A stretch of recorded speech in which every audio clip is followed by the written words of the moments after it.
What, oh, what a night. Lady May in, I don't know what year it was, in 69. Egal, Sunny, and Lee gonna had a fight. What a feeling, what a night. Oh, what a night. I love seeing Arsenal fans fight.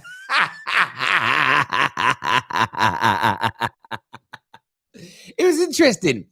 It was an interesting night, to say the least. And it's part of football that I've missed.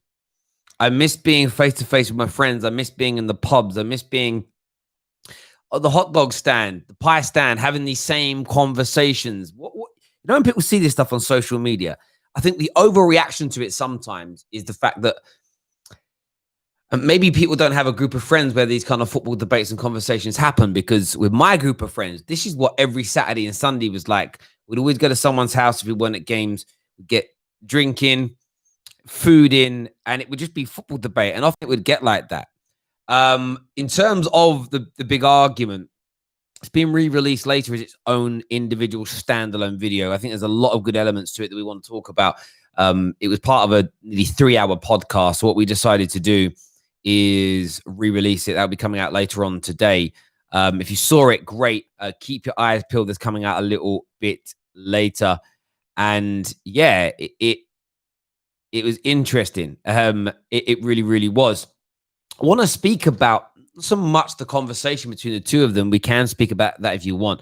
But I want to speak about the polar opposites of particular fans this morning. And is there respect there from one another? You know, we still didn't get to the bottom of it. Okay, we still didn't get to the bottom of it last night in relation to, is it right for Arsenal fans to not back Arteta? And what does not backing Arteta look like?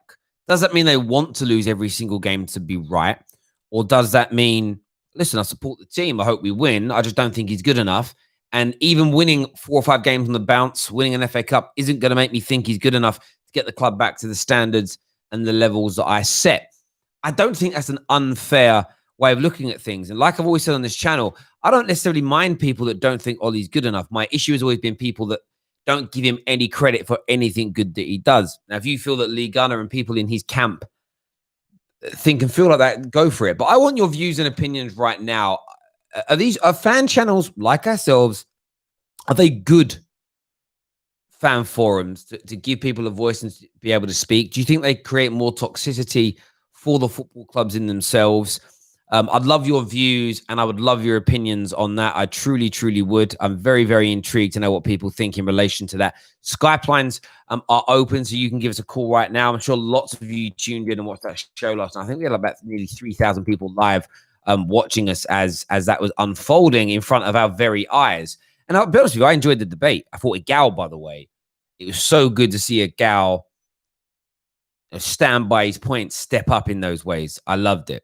I truly do. I truly did. I thought it was really good of him to see him stand up like that. Sonny would destroy both. Maybe in a fight, yes. I mean, Sonny's a big lad. Good luck clipping that up, KJ. Yeah, I get you completely. He goes, we got a different generation of age and of knowledge and experience, understanding what we get on fan channels. I think that's part of it. That's from TC11. I think there is that difference, that age element.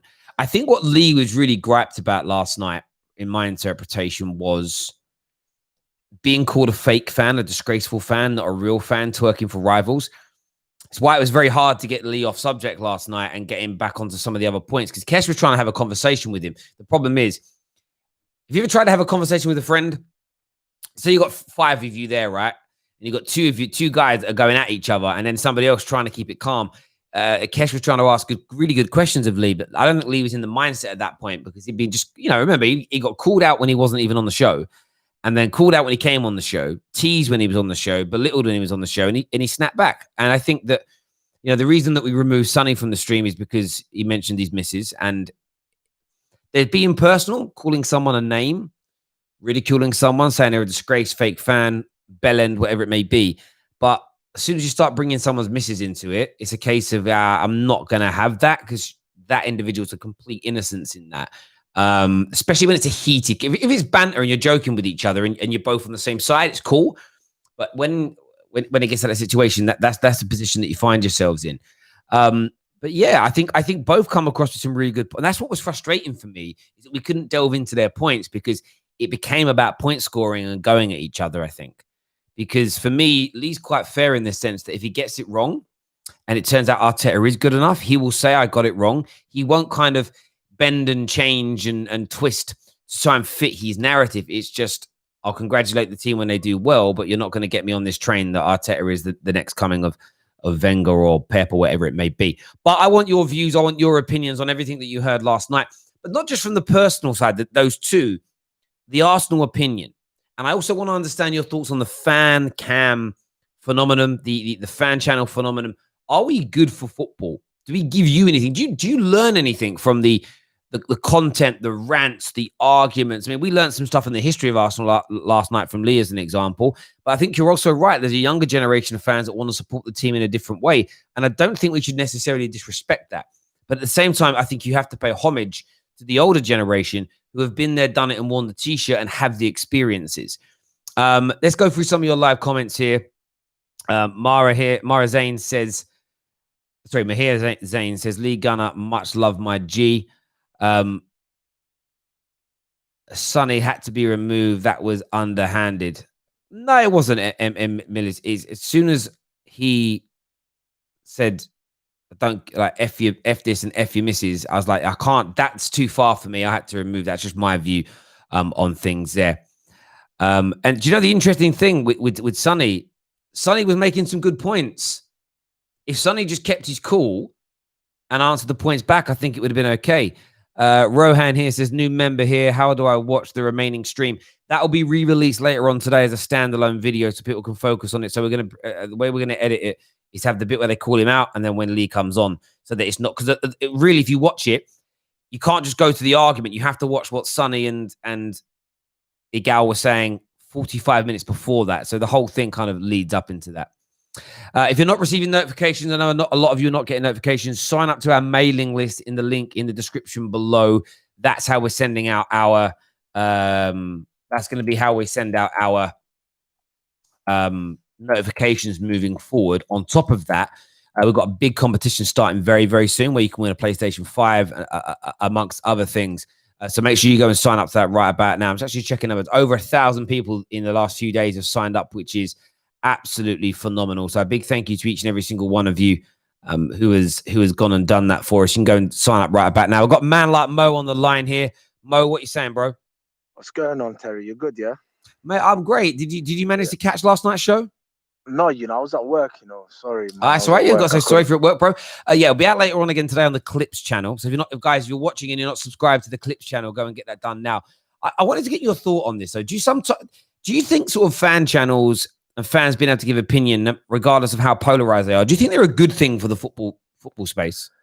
They are, but just some people who do not agree with your opinion will go and attack you or say you're a fake fan, you're a plastic supporter and this, etc. Do you know what I mean? And that's something I can't stand. Everyone is entitled to their opinion. If people don't like Ollie, yeah, that's fine. But you know what makes me angry and makes me upset is when he wins, they'll praise the team, they'll never praise the manager. That's really what I was going to discuss to you. I'm not going to mention his name, but why do players get praised and managers don't get praised? I just want to know that. People think praising someone means you want him in. It doesn't. You can dislike a person, you can still praise him. You see where I'm coming from? Yeah, no, I get that. It does get on my nerves. That to me is not a supporter. I'm not gonna call his name out, but that is not a supporter. Like whoever does not praise the manager, yeah, and praises the team, it just doesn't make sense, Terry. Do you understand? See, the way I look at it is this: there are some United fans that I will call fake United fans. My rationale is they don't support the club; they support players over the club at all times. And I have an issue with that. So when I call them fake fans, I think they're here because of a particular player or they're here because of a particular manager. They're not supporters of the actual football club. When that player leaves, when that manager leaves, they tend to go that they go with it. In the modern day era where social media is so prevalent in people's lives, some people have stuck around longer because they enjoy the attention that Manchester United brings to them. So that's one group that I will always call fake because they're not here, in my opinion, to love Manchester United. The second area are the people that that do twerk for rivals. Now, there's having an opinion which people don't like, and I can completely and utterly accept that. But it only works in two ways. If you're willing to admit you're wrong, if you end up being wrong, or if you're like Rance. And one thing I like about Rance is he's unequivocal. He has openly said, I won't ever rate Ole Gunnar Solskjaer no matter what he does. Why doesn't he praise him? Yeah, but that's it's fine to say you're not going to praise him if you're just not going to praise him ever, and you're not going to flip flop and change. As an example, I'm sure if Rance decides that he does want to praise him, Rance will come out and say, "Do you know what? I got it wrong," because Rance is that It kind would of be person. Arsenal about 3-0, yeah? He'll praise the team, he won't praise the manager. Guaranteed that. I'm not saying that's going to happen, yeah, but I'm saying if it was going to happen, he won't praise the manager. So that's the thing. He does deserve. Look, yeah, he's not being given all his targets in the summer, yeah. He's working with what he's got. And considering what he's been given, he's done a good job. Yeah. Now, I know at the Liverpool game, I wanted Oli gone, yeah. But right now, I'm 50-50 on it. Like, he's proved me that he can do it. He needs tools.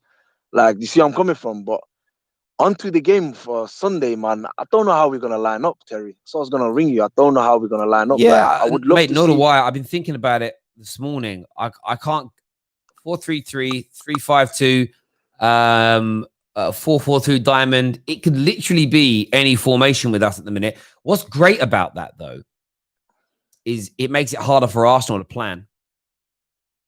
Arteta, though, he does worry me a bit, though, because he's a tactical manager. So is Oli, but he does a little bit worry me. Like, you know what I mean? He's going to probably say, sit back and wait for the counter. I think he's going to play the counter. He's not going to go toe-to-toe with us, is he? Oh, no. Look, they battered Dundalk last night. But equally, they played 5 at the back against Dundalk. Like, I'm really not worried about what Arsenal are going to bring to the table. I don't think they're going to come for us. The only way they're beating us is if we're sloppy. If we overcommit. Do you know what? In those opening couple of Premier League games, our biggest mistake in those matches is we were pushing. Our line was pushing too high up the pitch, and we were committing too many players forward early on in the games. We stopped doing that as much, and as long as we don't do that against Arsenal and fall into that trap, I think we'll be okay. Man like Mo, thank you very much for coming on, brother, and having your say. Really appreciate it as ever, mate. We have a super chat here from Brian, who says, caller, you are wrong. If you don't like the manager, I still like the team. Yeah, look, I said before about Rance. Rance is the kind of individual that I can stomach who doesn't want to back Ollie, because he doesn't back Ollie and he's unequivocal in it. He's kind of now these kind of opinions to the mast and said, this is what I think and feel. The ones that get to me are the people that chop and change every 5 minutes without addressing their change. And I think that's important. Or, don't ever want to pay or kind of don't come out completely and say, I don't want Ollie at the club, but then they never praise him or anything either. They're kind of sitting in limbo. Do you know where I'm coming from? A lot of people sit in limbo where they won't come out and openly state they want Ollie sacked. They don't think he's good enough. They don't want him at the club. It's on the edge of their tongue. It's there, but they behave in the same way, but without actually saying it. And for me, there's an air of, and that's why I respect Lee's opinion on Arteta, because at least they have the forthright nature to say, this is what I think and this is what I feel. And there's very little, if nothing, that will be able to change my mind. And equally, like when Rance says, like, if he wins the Champions League, Premier League, and the World Cup, I won't change my mind. You've also got to understand that Rance is he's a social commentator, he's a comedian, he's a funny guy. There's an element of joke within that, and you have to look beyond the joke at the same time. There's no doubt about that whatsoever. We've got Milos on the show now. Milos, welcome back to the Football Terrace. What do you want to say, my friend? How are you doing, Terry? Yeah, I'm very well. Yourself? Yeah, I'm good. I watched the video last night, the stream. That was insane. I can't believe that 2 grown men are insulting each other's wives over a football. I can't believe that. That was crazy to me. Oh, in fairness, Lee didn't mention anybody's other halves, and Egal didn't do that on air. That was more Sunny. And it wasn't even like, he didn't even insult her. He just was like, he just brought her into the conversation, which he didn't need to do. Yeah, I agree. In terms of the opinion, though, do you think it's acceptable that what I read, and I could be reading this wrong, so this is my opinion, it feels like the Egals and the Sunnies don't like Lee's approach because they think that he's doing it to get more followers, and that his negativity is the easy way out when a new manager comes in. What's your opinion, bro? Do you know what? I don't think so, because I am on the on the same side when it comes to Lampard. But here's the thing: I would love to be proven wrong. I don't. I want to succeed with Lampard, but I don't see it, and I support the club over any manager or any player. I can't back manager if I see that the club is doing bad with him, because I want first and foremost for my club to succeed, and then if it's Lampard, great. But if it's with someone else, I'm okay with that too. I don't care who. It's ridiculous to think that not backing the manager is not backing the club for me. Well, yeah, So I mean, again, it didn't come up in the debate last night, but it's an argument that I would put across to play devil's advocate is, well, if you don't think a particular man, and this is why I don't like the Ollie out mob, because I think a lot of them are very nasty and disrespectful. However, people that don't think Ollie and don't think Lampard and don't think Arteta are good enough, I respect the opinion on that, because they've got their standards are to get the team back to the very top. If you go back to what I was saying back in February and March, my rationale for changing my mind on Ollie wasn't because I thought suddenly he was good enough to make us Premier League champions, but it was because I felt we needed a person like him to help rebuild the culture at the club, which I'm still 50. After that debacle of the summer, I thought like, nah, do you know what? They're not going to allow him to do that. But you look at the response from the players, and at the very least, that the kind of behavior and attitude from the football players has definitely changed. So this is the thing. We all change our minds and we go up and down because football is a roller coaster. And I think that's also important to point out as well. But I think if a fan doesn't want to back a manager, to try and shut down their free speech and say, you're not allowed to have that opinion, that makes you fake. When they apply rationale to it, I think he's silly, really. But Milos, thank you very much for coming on, my bro, and having your say. Thank you. Comment here from Sachin says Lee and Claude are the only Arsenal fans that speak sense. Bert here says, I think the issue last night was that Lee, Egal, and Sonny did not want to accept any other opinion except their own. I get where you're coming from with that. I think that's a fair point to make. Rance and Lee seem like they are taking cheap shots at hardcore fans. Rance has been a season ticket holder for many years at Man United. Lee Gunner is the pure definition of a hardcore Arsenal fan, home and away for 20 or 30 odd years.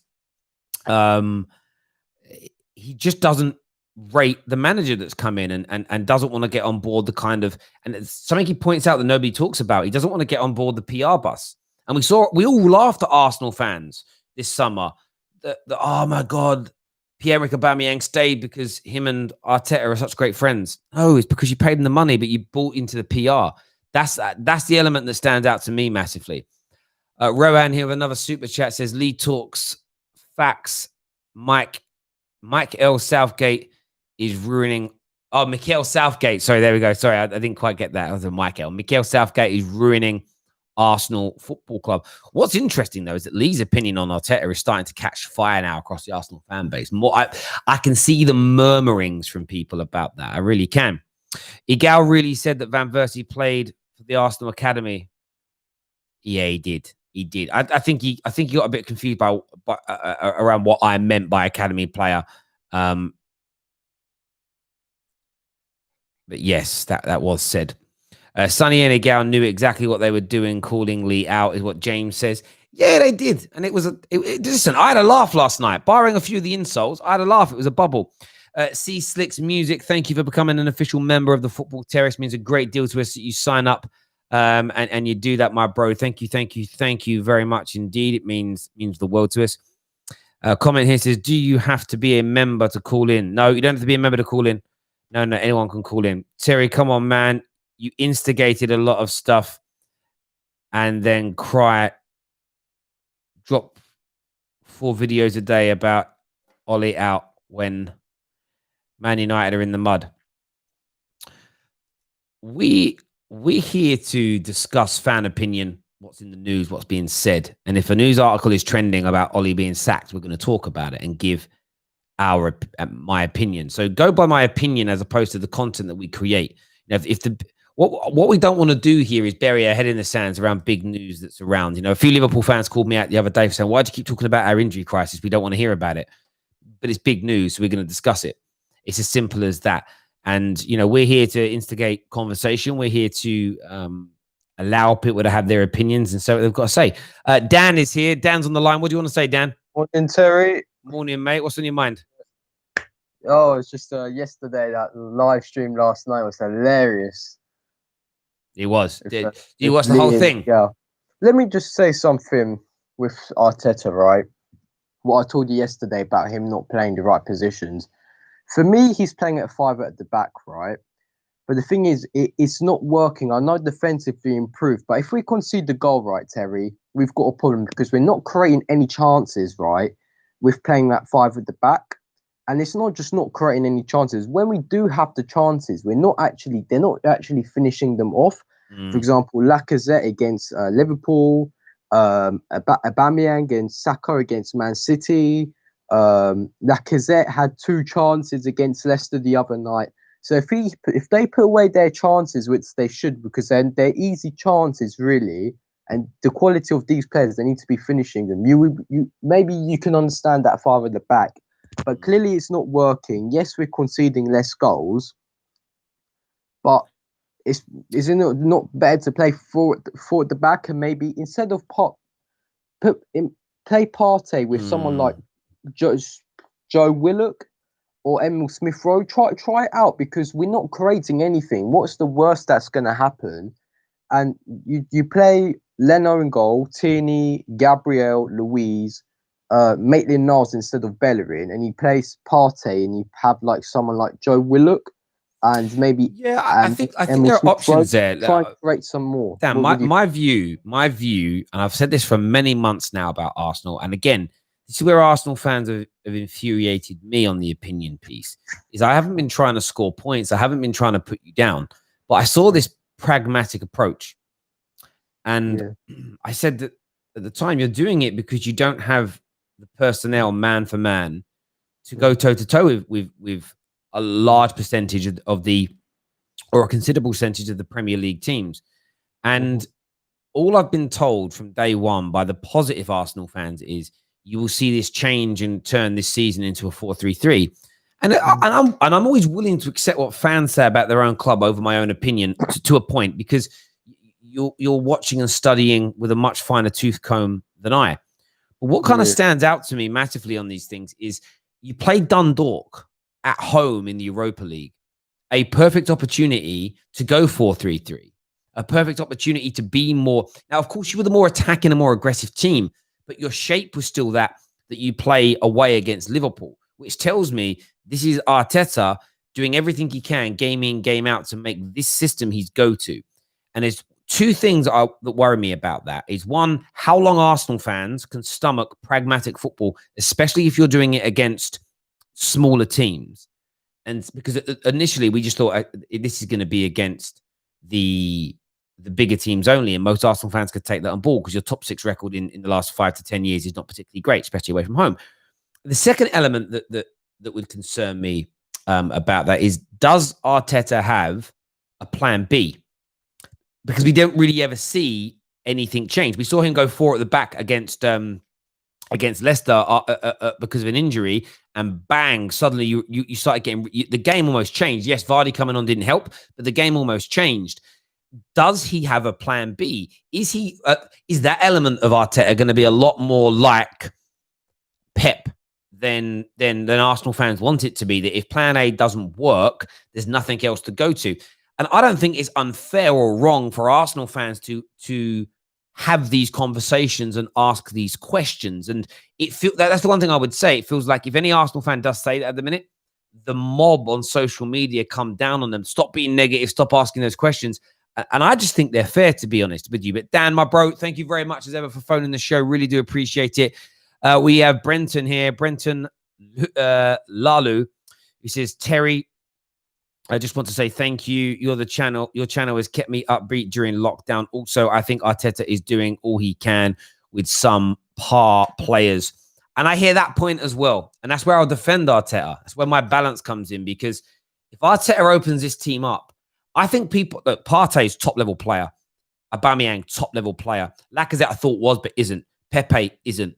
Williams over the hill. Can still do things, but he's nowhere near his best. Saka and Martinelli are on the way up. Tierney's very, very good. Gabriel, we don't know yet.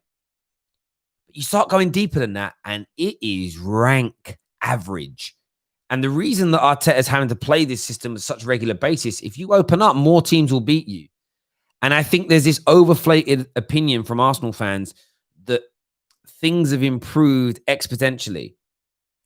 Loads of problems have been resolved because you're not conceding goals, without people focusing on the fact that you played 5 at the back against Dundalk last night because he's doing everything in his power to get this team into the absolute shape that he needs to make it work. Dinesh here, one of our members, says, Terry, yesterday evening did not have the rest of the show after the, yes. So the show's going to be reposted later. It's its own, the Lee Gunner and Egal situation is coming on later as its own, standalone show. Fred here with super chat says, Rants is Ollie out, agenda driven. Lee can praise Arteta. But I have heard, though, I swear, I watched quite a lot of Rants' shows. I swear the other day he said that Ollie did a really good job. I'm pretty sure those words came out of his mouth. But maybe we don't listen for that. Rachel here says, sorry, Rahil, not Rachel. The word's very, very small. Rahil says, hey, Terry, how can I get on the show? How do I call in? All you've got to do is search Football Terrace FC on Skype. Give us a buzz. Get yourself on the air. We'd love to hear from you in relation to that. But listen, people, thank you very much for tuning in this morning. Only a short stream. We'll have the Lee Gunner and Egal video up later on today for you. So keep your eyes peeled. Every hour or so, just refresh the Football Terrace homepage, and you'll be there. Tonight, we have DT on the show. We're going to be previewing with DT, with Neeks, hopefully with Turkish as well. The Arsenal United game, different set of fans coming on and having their say about the game. But until next time, everybody, take care of yourselves. Good mornings, good afternoons, and good nights, depending where you are around the world. And we'll speak to you all again soon. Bye-bye.